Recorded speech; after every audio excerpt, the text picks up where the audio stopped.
This is a story about how telecommunications has made our world so much smaller. My name is Kate. I just moved to Philly. New job, new apartment, new career. It's an exciting time. In a former life, I was a college admissions counselor. So I was that jerk who came to your school and tried to get you to apply to my school. And I traveled in the American Southwest, so Texas, Oklahoma, New Mexico, places like that. And what I guess you need to know for this story, two things. I worked in an office where people were really, really close. And one guy who I had started work with on the same day, I called him my work husband.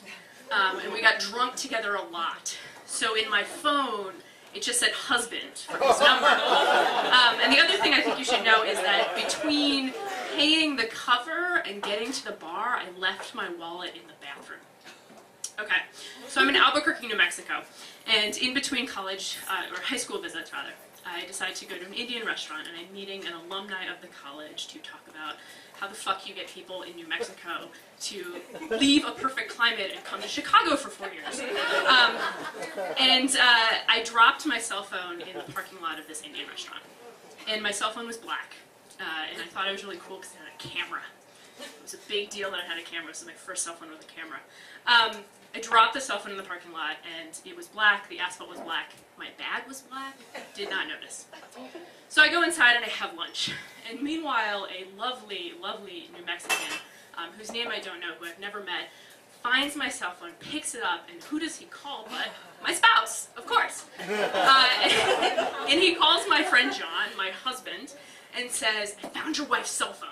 And John freaks the fuck out. Because clearly what happened is that this stranger pulled my cell phone out of the smoking wreckage of my car, and he's going to have to fly to wherever in Bumblefuck Southwest I am and claim my body. And that is not his job description as drinking buddy and colleague. So John said, "I'm sorry, where are you?"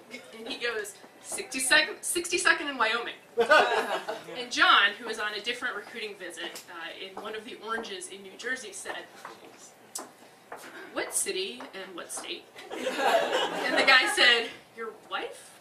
I found her cell phone." He goes, "What city? What state?" And he goes, "Albuquerque, New Mexico." So John actually and this guy eventually found my rental car. Because like any good husband, John knew that I always try to find a red car because it would be easier to find in the parking lot, and I'm my mother. And he knew what my luggage looked like and stuff like that. And so this wonderful New Mexican stranger put my cell phone underneath the windshield wiper, where any logical person would see it when they got in the car. But I left my wallet in the bathroom between paying my cover and getting to the bar. So I get in the car, and I start it up. I don't notice anything is missing, and I drive across Albuquerque, New Mexico to a different school. And I have a lovely college visit with one person, and just kind of shot the shit after a while. She was very interesting. And I got back in the car, and I didn't know my cell phone was missing. And I drove 150 miles north of Albuquerque, New Mexico, into the middle of completely rural New Mexico to a boarding school. And on the drive there, I realized I didn't have my phone. And I got out, I tore my bag apart while I'm driving, which is exactly what they tell you to do in driver safety. I tear my bag apart, I can't find it. I'm like, well, the phone's black and my bag's black. This is fine. I'm in rural New Mexico at this boarding school. There are, there's maybe one street light, and I cannot find the phone. And I'm like, all right, it's a dark night, the interior of the car is black, my phone is black. And I drive 150 miles back to Santa Fe, and I'm like, I'm going to sleep on it. So I go to the Marriott for my points, and I have a very pleasant sleep. It's a Friday night, and so I sleep for probably about 10 hours. And I get up, and I tear the car apart. Like, I lift upholstery where I can find upholstery. I open the trunk, which I'd never done because it's a rental, and why would I? And I cannot find the phone. And I go back inside, and I email every single person in my office, and I say, I don't have my cell phone. I'll be back in Chicago as soon as, I think the next day I was flying back. don't call me, email me, I'll check it from the airport.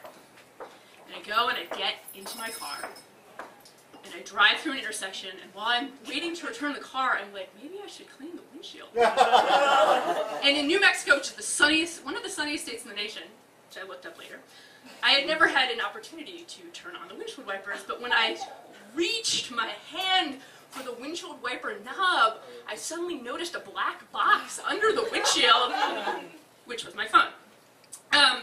And the moral of this story, I am actually finishing, is not that Jesus loves me, which I knew because actually I quit that job and I went to seminary, and I now work at Christ Church, Philadelphia, where everyone should come see the First Person Arts Festival in November.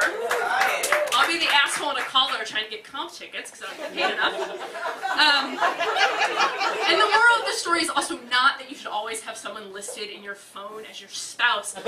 Not just because I also left my phone later that same year in an airport, and they called John again, and he just said, "Yes, I'm Mr. Spellman," and didn't know what flight I was on or what city I was going to. That was fun. The moral of the story is actually that if your cell phone battery is being weird, you should leave it in a cold place overnight, and it will get much better mileage. Thank you.